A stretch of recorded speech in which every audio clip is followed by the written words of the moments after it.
जेके पुलिस जा 70 दुकान आहिनि उन जा मालिकनि सां गॾु मौजूदु बीठो आहियां जेके गुज़िरियल 2 ॾींहंनि खां बंदि हुआ।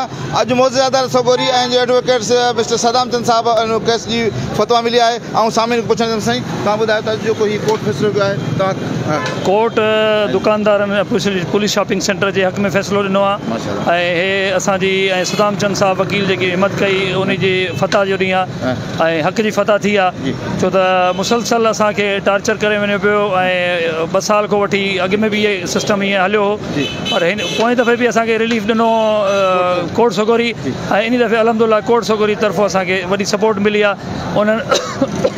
उन्हनि जेको फ़ैसिलो ॾिनो आहे त दुकाननि खे ढीला कयो वञे ऐं अॼु अलहमदुलिल्लाह दुकान खुली आहिनि तव्हांजे साम्हूं। वॾी महिरबानी सर। तव्हां चवंदो सर भाई तव्हां मुस्लिम लीग नून जा उहिदेदार बि आहियो ऐं हीउ तव्हांजो मुसलसल अच्छा छा चवंदो सर?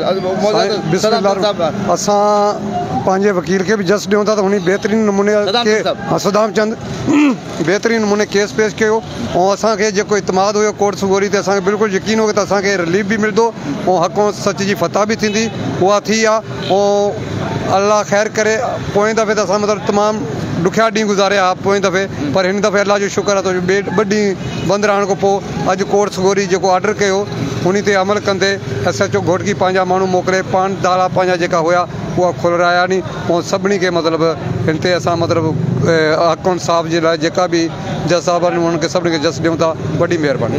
असां सां गॾु असलम साहब आहे। असलम साहब हीउ जेको अकरम साहब हीउ जेको कोर्ट अॼु फ़ैसिलो ॾिनो आहे तव्हांजे हक़ में छा चवंदो सर? कोर्ट असांखे ॾाढो इंसाफ़ ॾिनो आहे ऐं पुलिस बि असां सां जेकी आहे उहो ताउन कयो आहे ईअं SHO साहब SP साहब बि असां सां ताउन कयो आहे। असांजी ग़रीबनि जे लाइ हुननि हिकिड़ो सुठो हुते मैसेज ॾिनो कोर्ट में। वकील साहब जज साहब सदाम चंद साहब असांजो केस खे तमामु सुठे तरीक़े सां विढ़ियो ऐं तमामु सुठो थियो इहो फ़ैसिलो।